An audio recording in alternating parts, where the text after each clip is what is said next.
In the past 100 years, as these super technologies have been developed in the West, the smashing of atoms, the invention of radio, television, computers, immunology, so forth and so on, data has been arriving about the practices of Aboriginal cultures all over the planet, that they dissolve ordinary realities, ordinary cultural values, through an interaction, a symbiosis, a relationship to local plants that perturb brain chemistry. And in this domain of perturbed brain chemistry, the cultural operating system is wiped clean. And something older, even for these people, something older, more vitalistic, more in touch with the animal soul, replaces it, replaces the cultural operating system. Something not determined by history and geography, but something writ in the language of the flesh itself. This is who you are. This is true nakedness. You are not naked when you take off your clothes. You still wear your religious assumptions, your prejudices, your fears, your illusions, your delusions. When you shed the cultural operating system, then essentially you stand naked before the inspection of your own psyche. Desmond Morris called it the naked ape. And it's from that position, a position outside the cultural operating system, that we can begin to ask real questions about what does it mean to be human, what kind of circumstance are we caught in, and what kind of structures, if any, can we put in place to assuage the pain and accentuate the glory and the wonder that lurks waiting for us in this very narrow slice of time between the birth canal and the yawning grave. In other words, we have to return to first premises.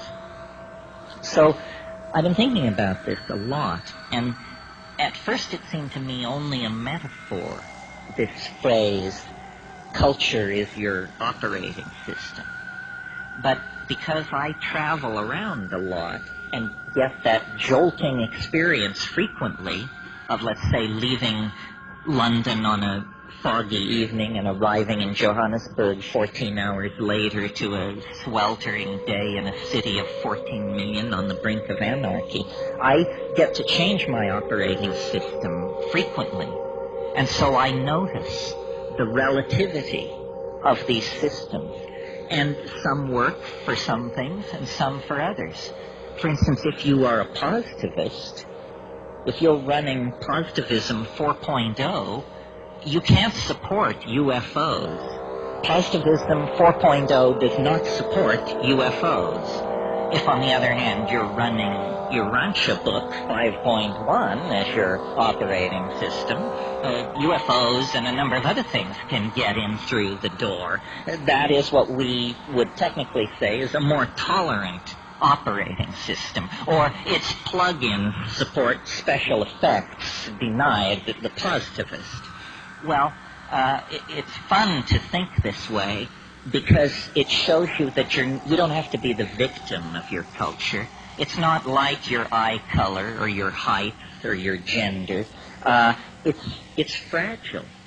It can be remade if you wish it to be. And then the question is, well, how does one download a new operating system? Well, first of all, you have to clear some space on your disk. The best way to do this is probably with a pharmacological agent. You think of some while I have a drink of water.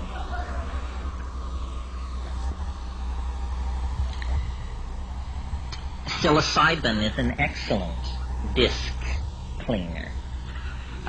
You can put a lot of things in the trash and have them just disappear with a psilocybin upgrade. Other pharmacological agents that will clear your disk are ayahuasca. And of course, These are gentle clearings of the disk, which take 5, 6, 7 hours. If you're in a hurry to dump that old data and leap right into the new operating system, click on the button marked dimethyltryptamine. A compressed disk erasure will immediately be downloaded, unstuffed, bin-hexed, implemented, installed, run, and you will find yourself with an entirely different head. Now, shamans have always known, though they may not have used the kind of language I'm using here, shamans have always known this trick. What trick? It has two facets. First of all, that culture is an operating system. That's all it is. And that the operating system can be wiped out and replaced by something else. So, in essentially, what's going on among shamans and those who resort to them for curing and counseling and so forth is somebody's running a slightly more advanced operating system than the customer. The shaman is in possession of certain facts about plants, about animals, about healing, about human psychology, about the local geography, about mojo of many different sorts that the client is not aware of. The client is running culture light. The shaman paid for the registered and licensed version of the software and is running a much heavier version of the software than the client. I think we should all aspire to make this upgrade. It's very important that you have all the bells and whistles on your operating system. Otherwise, somebody is going to be able to get a leg up on you. Well, what's wrong with the operating system that we have? Consumer capitalism 5.0 or whatever it is. Well, it's dumb. It's retro. It's very non-competitive. It's messy.